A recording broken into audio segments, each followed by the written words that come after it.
Hello students. तो आज के इस क्लास में हम बात करते हैं एन्युटी के बारे में। ये एन्युटी क्या होती है? एन्युटी को समझने के लिए अब एक बिल्कुल सिंपल सा एग्जांपल लेते हैं। आजकल अमेजोन पे और फ्लिपकार्ट पे बिग बिलियन सेल चल रही है। तो आप में से ऐसे बहुत से स्टूडेंट्स होंगे या आपके भाई बहन होंगे या पेरेंट्स होंगे जिन्होंने उस सेल में से कुछ मोबाइल परचेज किए होंगे।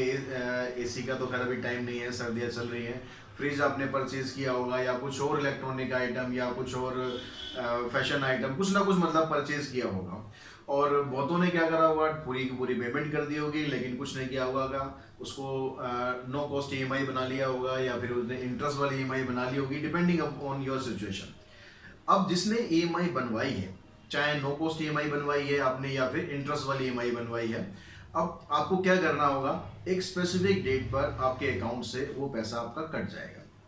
ठीक है, अगर आपका क्रेडिट कार्ड से बना हुआ है, डेबिट कार्ड से बना हुआ है या फिर आपका बैंक अकाउंट से बना हुआ है, डिपेंड करता है। तो जिससे भी आपकी ईएमआई बनी हुई है, अब आपको क्या करना होगा, उस एक स्पेसिफिक टाइम पर आपकी जो एक स्पेसिफिक अमाउंट जो आपको बताया गया है, वो अमाउंट आपका अपने आप कट जाएगा। अब वो क्या है, वो पेमेंट जो है वो एक एन्युटी है। तो एन्युटी क्या होता है, अगर डेफिनेशन वाइज हम बात करें, an annuity is a sequence of equal payment made at equal interval of time. यानी जब आप इक्वल पेमेंट पे करते हैं at equal interval of time, तो that is called the annuity. ठीक है, आपने ये एग्जांपल समझा इंस्टॉलमेंट का, आपने कोई लोन लिया हुआ है, होम लोन लिया है, ऑटो लोन लिया है, उसमें भी क्या होता है, एक स्पेसिफिक डेट पर आपकी ईएमआई कटती जाती है। आपने कुछ स्कीम शुरू कर रखी है, एक आरडी से बोलते हैं, रिकरिंग डिपॉजिट स्कीम। अगर वो स्कीम आपने स्टार्ट कर रखी है, तो आपको स्पेसिफिक टाइम पर कुछ पैसा, जितना आपने डिसाइड किया हुआ है, वो पैसा आप वहाँ पर इन्वेस्ट कर दें। अगर आप म्यूचुअल फंड में इन्वेस्ट करते हैं, तो वहाँ भी एक स्पेसिफिक एसआईपी जिसे हम बोलते हैं, सिस्टमेटिक इन्वेस्टमेंट प्लान, अगर आपने वो लिया हुआ है, तो उसमें भी आपका हर महीने एक स्पेसिफिक टाइम पर कुछ पैसा आपका कट जाता है। ठीक है, मैंने भी थोड़ा अपना रिटायरमेंट के बाद का कुछ प्लान किया है। अटल पेंशन योजना मैंने अपनी स्टार्ट की हुई है, जिसमें मेरा एक स्पेसिफिक अमाउंट हर महीने की लगभग 24 या 25 तारीख को शायद करता है 1000 समथिंग।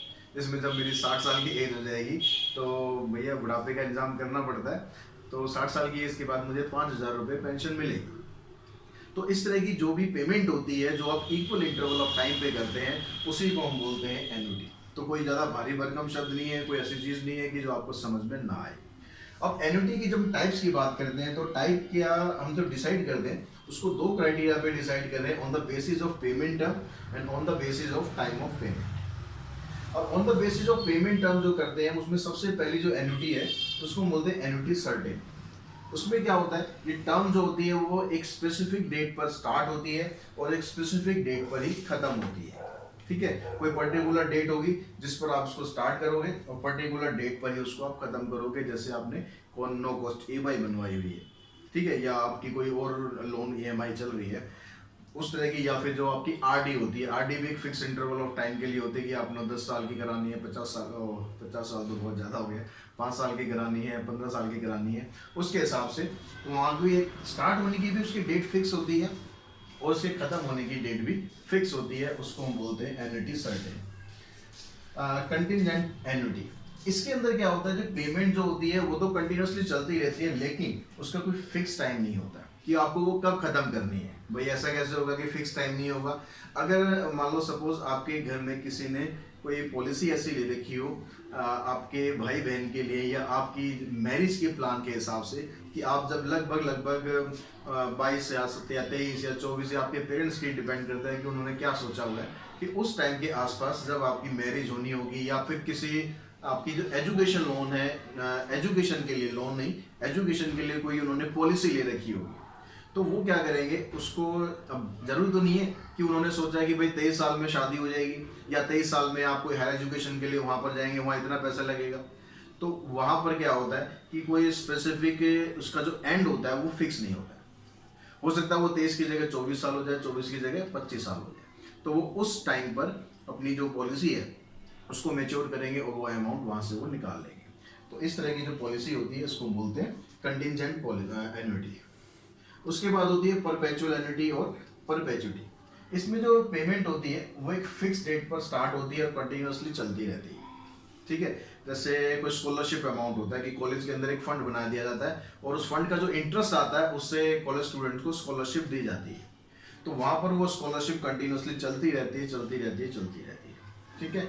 अब अगर हम बात करें on the basis of time of payment, अगर टाइम ऑफ पेमेंट के हिसाब से हम बात करें, सबसे पहले हम बात करते हैं रेगुलर एन्युटी की, या फिर इसको ऑर्डिनरी एन्युटी भी बोलते हैं।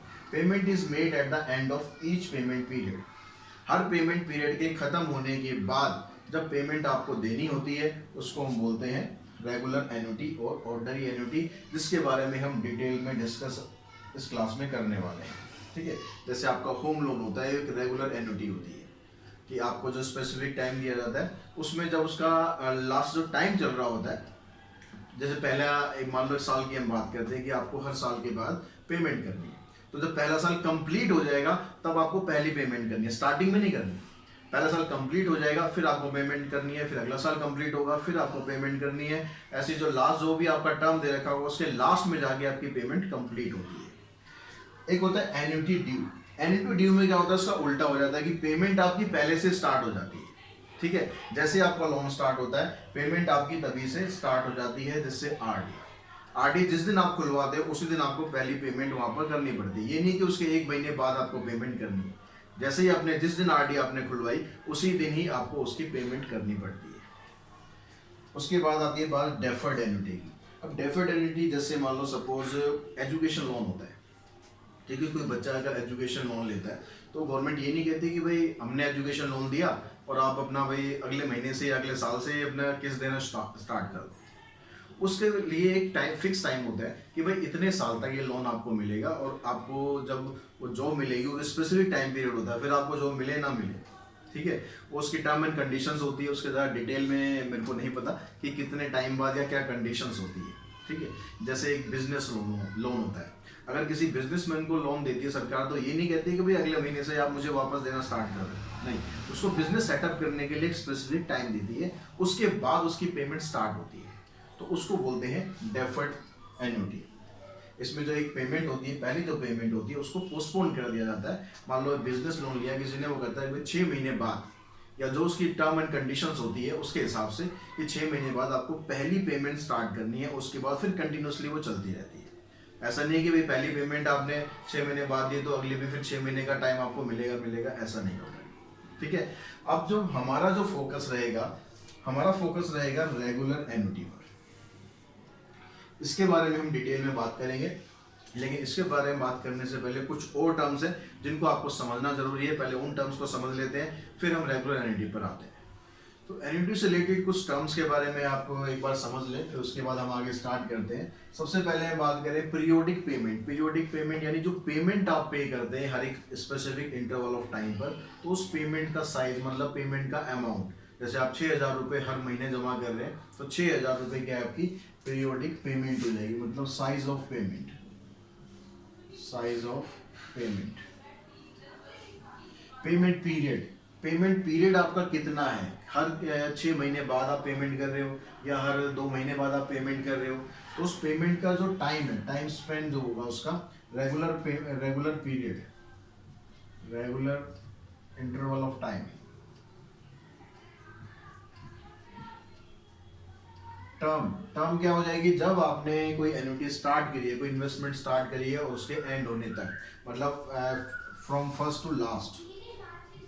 टू लास्ट, यानी जब आपकी एन्युटी स्टार्ट हुई है और जब एन्युटी आपकी खत्म होगी तो उसको हम बोलेंगे term, total term. Cash inflow, cash inflow मतलब कोई अब बिजनेस, मान लो कोई बिजनेस की हम बात कर रहे हैं तो उस बिजनेस में कितना पैसा आ रहा है, कितना पैसा उसमें इन्वेस्ट हो रहा है या फिर सेल्स के थ्रू आ रहा है। ठीक है। कैश जो आता है हमारे पास सेल्स के थ्रू या फिर इन्वेस्टमेंट के थ्रू, उसको हम बोलते हैं cash inflow. Cash outflow, outflow मतलब जो बिजनेस रन करने के लिए आपको जो एक्सपेंडिचर करना पड़ता है, आपको जो स्टाफ की सैलरी देनी पड़ती है, स्टाफ की सैलरी देनी पड़ती है, या इसके अलावा आपको कोई और चीज़ें ऐसी चाहिए जहाँ पर आपको उस बिजनेस को रन करने के लिए जो चीज़ें ज़रूरी हैं। ठीक है। कैसे क्या क्या चीज़ें हो सकती हैं, मान लो रेंट हो गया या बिल्स हो गए, बिजली का बिल जा रहा है, रेंट जा रहा है, अगर आपका अपनी जगह नहीं है, तो ये सब चीज़ें जो पैसा आपका जा रहा है वो आउटफ्लो, जो पैसा आ रहा है सेल्स के थ्रू या इन्वेस्टमेंट के थ्रू, वो हो गया आपका inflow. Present value, present value और फ्यूचर वैल्यू के बारे में भी डिटेल में डिस्कस करेंगे। Net present value, net present value क्या होती है, जितना भी कैश इनफ्लो आपका आया है उस सब का जो सम होगा, इनफ्लो टोटल जो इनफ्लो होगा, जितना भी कैश आपके पास आएगा उसमें से अगर आप आउटफ्लो को माइनस कर देते हैं तो आपके पास आ जाएगी नेट प्रेजेंट वैल्यू। अब ये प्रेजेंट वैल्यू और फ्यूचर वैल्यू क्या है? अब प्रेजेंट वैल्यू और फ्यूचर वैल्यू कोई नई चीज़ नहीं है, आपने पहले से पढ़ी हुई है, बस फार्मूला उसका थोड़ा सा अलग हमने पढ़ा है। हमने कंपाउंड इंटरेस्ट वाले टॉपिक में फार्मूला पढ़ा था, amount equals to principal 1 plus में rate upon 100 divided by n, ये फार्मूला पढ़ा था। इसमें क्या होता क्या था कि आपने कोई प्रिंसिपल इन्वेस्ट किया, मान लो आपने 1000 रुपये इन्वेस्ट किए स्पेसिफिक पीरियड के लिए और एट ए स्पेसिफिक रेट, फिर आपको उसका कुछ इंटरेस्ट मिला जुला के कुछ पैसा मिलता था। तो वो जो कुछ पैसा मिलता था, आपने 1000 रुपये आज इन्वेस्ट किए, मान लो आपने 3 साल तक के लिए इन्वेस्ट किए, तो 3 साल के बाद आपको कुछ पैसा और मिल रहा है। अगर आपका रेट ऑफ इंटरेस्ट बढ़ रहा है, अगर कहीं पर उसमें हो रहा है डेप्रिसिएशन हो रहा है, तो जो पैसा वो कम हो जाता है। तो जो आज की जो हम बात कर रहे हैं, जो पैसा हम इन्वेस्ट कर रहे हैं, वो क्या है आपकी, एक तरह से वो प्रेजेंट वैल्यू है। ठीक है, ये प्रेजेंट वैल्यू है, और जो पैसा आपको लास्ट में मिलेगा टोटल, वो आपकी फ्यूचर वैल्यू होगी। ये हमारी फ्यूचर वैल्यू होगी। यानी सीधी सीधी बात ये है कि आज का जो हमारा पैसा है उसकी फ्यूचर में वैल्यू क्या होगी। आज अगर मेरे पास 1 लाख रुपए है, तो वो फ्यूचर में 1 लाख रुपए लगभग कितने रुपए के बराबर होगा? अरे सीधी सी बात करो ना, एमडी का, और अगर आप कोई मैकडी का बर्गर खाते हो या बर्गर किंग का बर्गर खाते हो, जो बर्गर शायद पहले 50-60 रुपए का होता होगा, वो बर्गर 120-30 रुपए का हो गया होगा, तो उसकी जो वैल्यू है वो बढ़ गई। अगर हम आज बात करें कि एक बर्गर अगर 40 रुपए का आता है, तो क्या वो बर्गर हमें आज से 5 साल बाद भी 40 का मिलेगा? नहीं मिलेगा। आज 40 उसकी प्रेजेंट वैल्यू है, फ्यूचर में शायद उसकी वैल्यू और ज़्यादा हो जाएगी, कम होने के तो चांस लगते नहीं है मुझे, ज़्यादा ही होनी है। तो यानी जो प्रेजेंट और फ्यूचर की जो बात करते हैं, सिंपल लॉजिक है, जो आज मेरे पास पैसा है वो प्रेजेंट वैल्यू है, उस पैसे की आज से कुछ टाइम बाद कितनी वैल्यू होगी, वो वैल्यू घटेगी या बढ़ेगी, वो डिपेंड करता है। ठीक है, जरूरी नहीं कि बढ़ेगी हमेशा, लेकिन जो प्रेजेंट सिनेरियो की बात करें तो बढ़ती है, नॉर्मली बढ़ती है। अगर मेरे पास अगर आज 1 लाख रुपए है, तो हो सकता है कि कल को वो 1.5 लाख रुपए के बराबर हो जाए, मतलब उसकी जो वैल्यू है वो लगभग उतने के बराबर हो जाए। ठीक है, तो मैं अगर इन्वेस्टमेंट करूंगा कहीं, उससे मुझे रेट ऑफ इंटरेस्ट मिलेगा, तो लगभग मेरे पास वो वैल्यू इतने के बराबर हो जाएगी। तो आज का जो पैसा हमारा है, अगर उसकी वैल्यू हम कुछ स्पेसिफिक इंटरवल ऑफ टाइम पर देखते हैं, तो वो क्या हो जाती है, हमारी फ्यूचर वैल्यू हो जाती है। अब ये प्रेजेंट वैल्यू और future value of regular annuity, इसके बारे में आपको डिटेल में डिस्कस करना है। इसी से रिलेटेड आपके क्वेश्चंस इसमें आने हैं इस टॉपिक के अंदर। इसका फार्मूला क्या होता है, क्या इसका मतलब होता है, वो सब चीज़ें अब हम डिटेल में डिस्कस करने वाले हैं। तो बच्चों, एन्युटी के जो फार्मूले हैं उनको डिस्कस करने से पहले एक बार हम एन्युटी का जो कंसेप्ट है वो एक बार और रिवाइज कर लेते हैं, ताकि आपको कोई भी किसी तरह का डाउट ना रहे। यहाँ पर मैंने कुछ केस लिए हुए हैं, आप ये चेक कर रहे हैं कि कौन सी इसमें एन्युटी है, कौन सी नहीं है। अगर एन्युटी है तो वो रेगुलर एन्युटी है या एन्युटी ड्यू है। तो यहाँ पर देखो, जो पहला वाला केस है, इसके अंदर जो पेमेंट हो रही है, पहले 3000 की पेमेंट है, फिर 3000 की पेमेंट है, अब जो पेमेंट हो रही है वो 1000 की होगी। एन्युटी के अंदर क्या होना चाहिए कि जो पेमेंट है वो इक्वल अमाउंट की होनी चाहिए, वहाँ पर कम ज़्यादा नहीं होता, कि ये नहीं होता कि भाई आज मेरे पास पैसे कम है, आज ज़्यादा है तो थोड़ा कम ज़्यादा कर लो, ऐसा नहीं होता है। तो ये एन्युटी का केस नहीं होगा। अगर हम सेकंड केस की बात करें, देखो यहाँ 3000 की पेमेंट होगी, फिर ये बीच में गैप दे दिया, फिर 3000 आ गई, फिर 3000 होगी, तो ऐसा भी नहीं होना चाहिए, उसमें कोई भी गैप नहीं होना चाहिए। तो ये केस भी आपका एन्युटी का नहीं होगा। अब यहाँ पर आप देख रहे हो कि यहाँ पहला जो पीरियड है उसमें कोई पेमेंट नहीं है, पेमेंट उसके बाद स्टार्ट हो रही है। यानी अगर हम साल भर की बात कर रहे हैं तो 1 साल कंप्लीट होने के बाद पेमेंट स्टार्ट हो रही है, और सब रेगुलर पेमेंट चल रही है, रेगुलर इंटरवल ऑफ टाइम पे चल रही है। यानी ये एन्युटी है, और कौन सी एन्युटी है, ये रेगुलर एन्युटी है।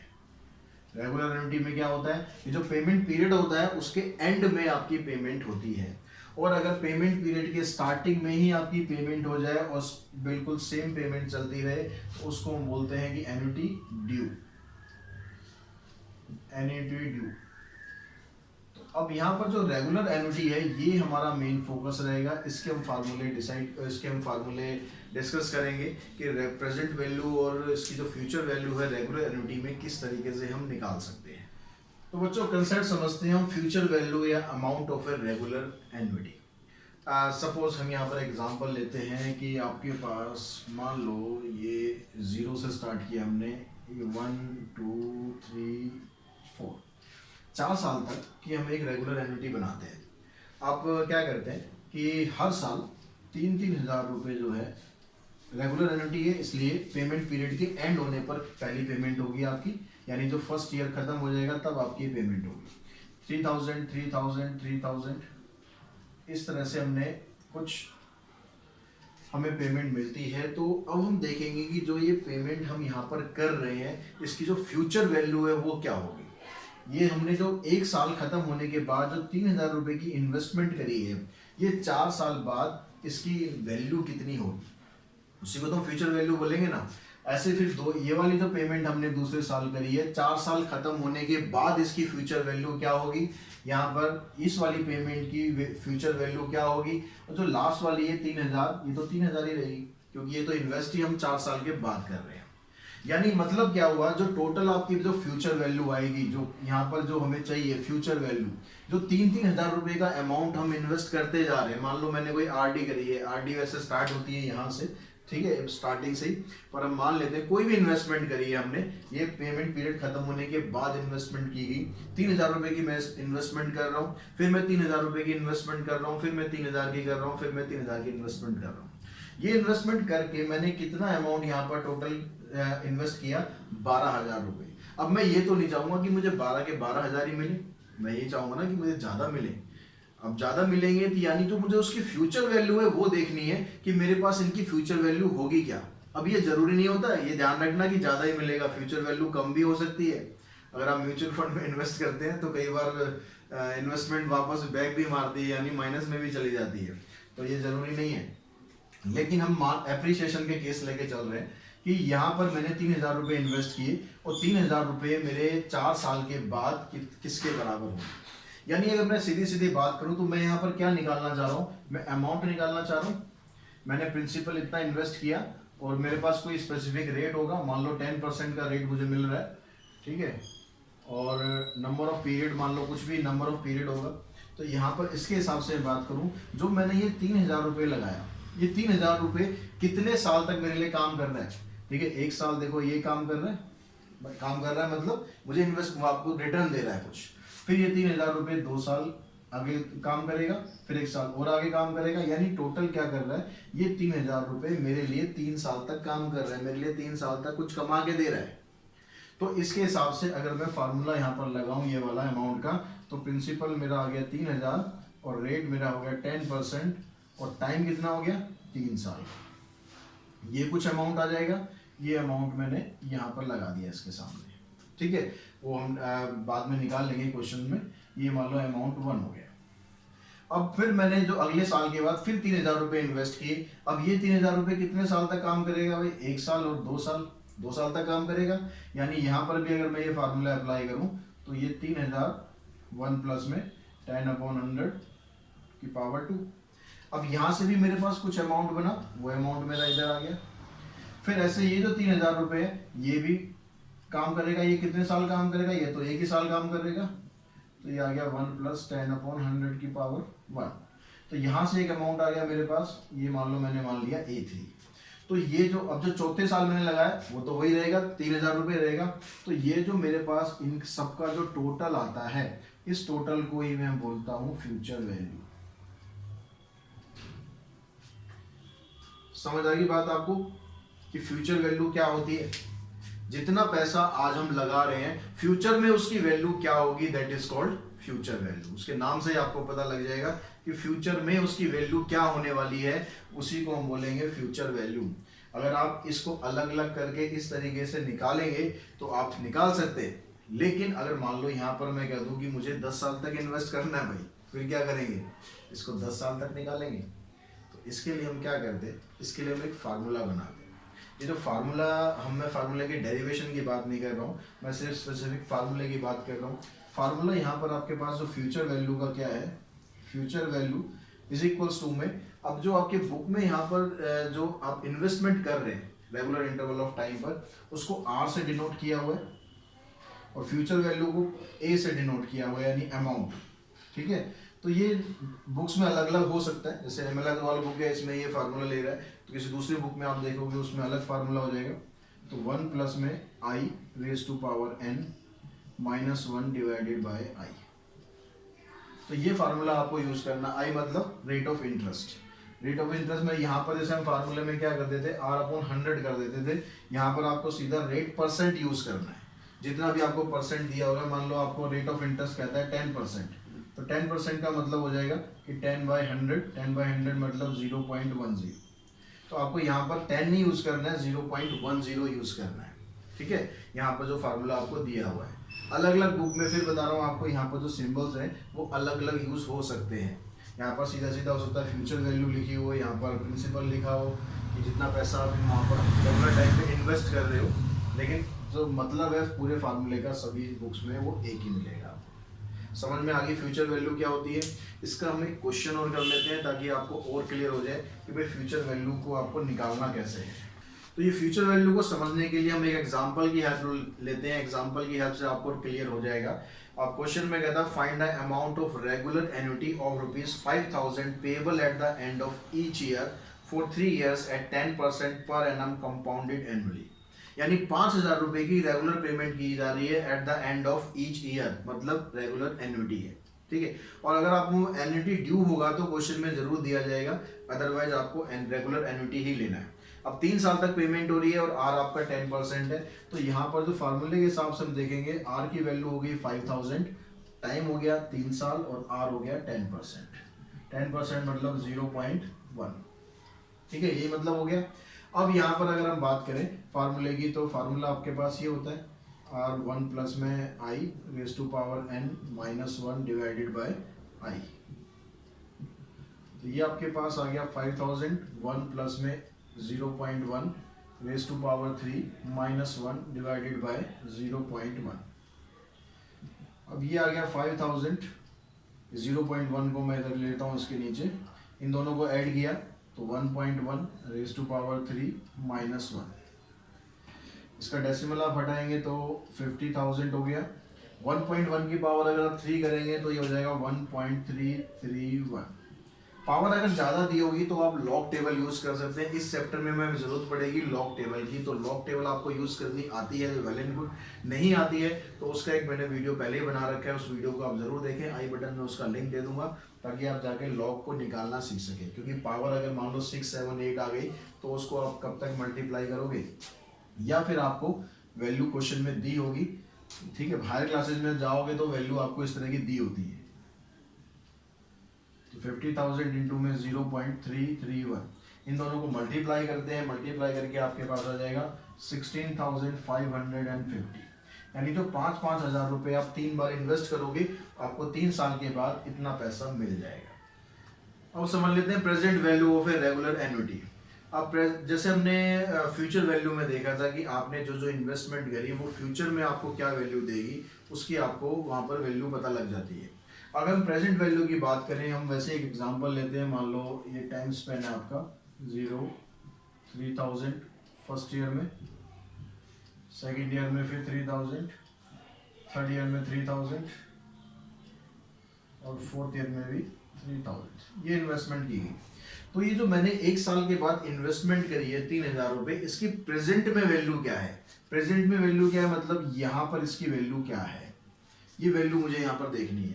ऐसे ही मैंने यहाँ 2 साल बाद जो 3,000 रुपये लगाए हैं उसकी इस समय की वैल्यू क्या है, इसकी इस समय की वैल्यू क्या है, इसकी इस समय की वैल्यू क्या है, इन सब का जो सम आएगा उसको हम बोलेंगे इसकी प्रेजेंट वैल्यू। ठीक है, समझ में आई प्रेजेंट वैल्यू। फ्यूचर वैल्यू का उल्टा हो गया एक तरह से। फ्यूचर वैल्यू में हम क्या देखते हैं, जो इन्वेस्टमेंट हम कर रहे हैं वो फ्यूचर में हमें कितना रिटर्न देगी। प्रेजेंट वैल्यू में क्या है कि जो हमने इन्वेस्टमेंट की हुई है उसकी आज के समय में वैल्यू क्या है। अगर मैं 4 साल बाद 3,000 रुपये लगा रहा हूँ तो वो आज के समय में उसकी वैल्यू कितनी है, तो वो होती है उसकी प्रेजेंट वैल्यू। अब प्रेजेंट वैल्यू का अगर हम फार्मूले की बात करें तो प्रेजेंट वैल्यू का जो फार्मूला आपको यहाँ पर दिया हुआ है, ये फार्मूला है यहाँ पर प्रेजेंट वैल्यू को P से डिनोट किया हुआ है R, और 1 plus I sorry 1 minus 1 plus I raise to power n divided by आई।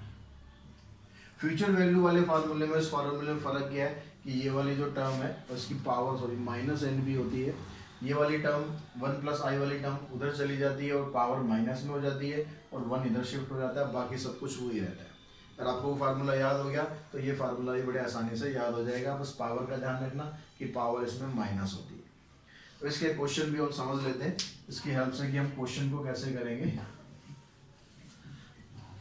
अब क्वेश्चन में कहता है कि find the present value of a regular annuity of ₹1000 payable for 3 years at 12% per annum compounded annually. कि अगर हम 1000 rupees की payment करते जा रहे हैं 3 साल तक और 12% के रेट ऑफ इंटरेस्ट से, तो उसकी प्रेजेंट में वैल्यू क्या होगी। अब 10-10 हज़ार रुपये हम 3 बार इन्वेस्ट कर दें तो 30,000 रुपये हो गए। अब वो 30,000 रुपये क्या एक तरह से हमने इन्वेस्ट किए हैं, तो उसकी आज के टाइम में वैल्यू क्या होगी, तो आज के टाइम में जो उसकी वैल्यू आनी है वो उससे कम आएगी। अब कितनी कम आएगी, कैसे आएगी, वो हम देखते हैं। आर आपको यहाँ पर दिया हुआ है 1000, टाइम ऑफ स्पेन यहाँ 3 साल है और जो रेट ऑफ इंटरेस्ट है वो 12% है, यानी 0.12 है। ठीक है। अब अगर हम ये वाला फार्मूला यहाँ पर लगाते हैं तो उसके हिसाब से आर आ गया आपका 1000, 1 minus 1 plus 0.12 raise to power 3 upon 0.12। इसको हम सिंप्लीफाई करते हैं, 1 माइनस 1.12 रेज़ टू पावर 3, नीचे आ गया 0.12। अब ये 1.12 की पावर जो 3 आपको दे रखी है, इसको फिर मैं माइनस लगाना भूल गया हूँ, माइनस आएगा यहाँ पर। अब इसकी पावर माइनस में पावर आने का मतलब क्या ही आता है, उसे अपोन में लाओ, अपोन में ला के फिर उसको 3 में मल्टीप्लाई करो, फिर एलसीएम लो, तो बड़ा टाइम कंज्यूमिंग हो जाता है। तो इस तरह के क्वेश्चन में हम लॉग यूज़ करते हैं। लॉग कैसे यूज़ करेंगे, हम फिर इस वाले पार्ट को लेके चलते हैं। तो यहाँ से हम इसको मान लेते हैं कि भाई ये एक्स है, 1.12 की पावर -3। दोनों साइड आप लॉग ले लो, taking log on both sides. ध्यान से समझ लेना क्योंकि आगे जब हम एक्सरसाइज करेंगे तो ये प्रोसेस आपको यूज़ करना पड़ेगा कई बार। तो log x हो गया। इसमें log में क्या होता है, प्रॉपर्टी क्या होती है log की, एक log की प्रॉपर्टी ये होती है कि log में अगर ये पावर होती है तो पावर आगे शिफ्ट हो जाती है, ऐसे हो जाता है। तो जब हम यहाँ पर log लेंगे तो ये पावर होगी, तो ये पावर आगे शिफ्ट हो जाएगी, -3 log 1.12। इसकी हम वैल्यू लेते हैं। इसकी वैल्यू आप देखेंगे लॉग टेबल से, लॉग टेबल से 1.12 की जो वैल्यू आएगी वो आएगी 0.0492, 0.0492। लॉग टेबल देखना अच्छी तरह सीख लेना। अगर एक्सरसाइज स्टार्ट करेंगे नेक्स्ट क्लास में, उससे पहले लॉग टेबल की वीडियो देख लेना, समझ लेना। 3 से इसको मल्टीप्लाई करेंगे तो यह जाएगा 3 2 = 6, 3 9 = 27, 3 4 = 12 और 2 14.0 और माइनस। अब लॉग में जो -0.147 है तो इसकी हम वैल्यू निकालते हैं। अब इसकी वैल्यू अगर आप कैलकुलेटर से निकाल रहे हैं तो डायरेक्ट निकल सकती है, कैलकुलेटर से अगर आप नहीं निकाल रहे हैं तो आप कैसे इसको करेंगे, क्योंकि लॉग में जो वैल्यू होती है वो माइनस में वैल्यू, उसको आप डायरेक्टली नहीं निकाल सकते। तो इस माइनस वाली वैल्यू को हम पहले कैसे अरेंज करेंगे, तो इससे पहले जो इंटीजर आता है उस इंटीजर को आप एक बार यहाँ पर माइनस करेंगे और एक बार प्लस करेंगे, -0.1476 ये आ जाएगा। अब 1 में से आप पहले इसको माइनस करेंगे तो माइनस करने के बाद आपके पास ये क्या है, इसने तो सीधा दे रखा है हमें -1 प्लस में, इसमें से इसको माइनस करेंगे तो आ गया 0.8524। ठीक है। अब आपको जब इसका वो निकालना है, अब हमें क्या करना है, ये जो -1 है इस -1 को आप हटाएंगे क्योंकि अब हमें x की वैल्यू निकालनी है। x की वैल्यू के लिए क्या करना है, आपको इसका एंटी लॉग निकालना है। एंटी लॉग किसका निकालना है, -1 प्लस में 0.8524। ये जो -1 होता है, जो कैरेक्टरिस्टिक होती है, इसका क्या काम होता है, इस अगर यहाँ -1 है तो यहाँ पर आप 1 के ऊपर लगा देंगे बार। ठीक है, 1 पॉइंट में 0.8524, इसका आपको एंटी लॉग की वैल्यू निकालनी है। अब लॉग टेबल में आप देखेंगे इसकी वैल्यू हो रही है यहाँ 1 पॉइंट ये खाली 1 के ऊपर बार लगा देंगे, 1 बार 0.8524। अब एंटी लॉग टेबल में आपको सिर्फ क्या करना है, इसकी वैल्यू देखनी है। कैरेक्टरिस्टिक का काम करेगा जो 1 के ऊपर बार लगा हुआ है, और इसकी जो वैल्यू है वो निकल जाएगी 0.7119। अगर ये चीज़ एंटी लॉग लॉग अच्छी तरह आपको निकालना नहीं आता है तो लॉग वाली वीडियो जरूर देखो, उसको अच्छी तरह समझो कैसे लॉग निकालना है, कैसे टेबल का यूज करना है, तभी ये क्वेश्चन कर पाओगे। ठीक है, या फिर ये होगा कि आपको क्वेश्चन के अंदर ही वैल्यू दी जाएगी, अगर आपके एग्जाम में लॉग टेबल अलाउ नहीं होगी तो आपको इनकी लॉग की वैल्यू दी जाएगी। अब यहाँ पर क्या करना है आपको, ये जो वैल्यू आपकी निकल गई, एक्स हमने क्या माना था, इसको माना था, इसकी वैल्यू आपकी ये निकल गई। अब आप इसको इस फार्मूले में अप्लाई कर देंगे, तो ये इधर आप इधर कर लेते हैं इसको, तो आपके पास जो P आ गया वो कितना आ गया 1000, 1 माइनस इसकी वैल्यू हमारे पास आई है 0.7119 डिवाइडेड बाय 0.12। इसमें से आप इसको माइनस करेंगे, माइनस करने के बाद आपके पास यहाँ पर आ रहा है 0.2881 डिवाइडेड बाय 0.12। इसको पूरे को आप सिंप्लीफाई करेंगे तो आपके पास आ जाएगा 240.83। तो ये आपकी प्रेजेंट वैल्यू हो जाएगी, जो आप 1000 3 बार इन्वेस्ट कर रहे हो उसकी इस समय जो प्रेजेंट वैल्यू है वो इतनी होगी। तो आई थिंक आपका जो ये बेसिक इंट्रोडक्शन का पार्ट है आपको समझ में आ गया होगा, एन्युटी के बारे में पता चल गया होगा, एन्युटी क्या होती है, किस किस टाइप की एन्युटी होती है, और प्रेजेंट वैल्यू कैसे निकालेंगे, फ्यूचर वैल्यू कैसे निकालेंगे। बाकी डिटेल में इसके क्वेश्चन हम अगले वीडियो में करने वाले हैं। आज के वीडियो में इतना ही। Thanks to all of you.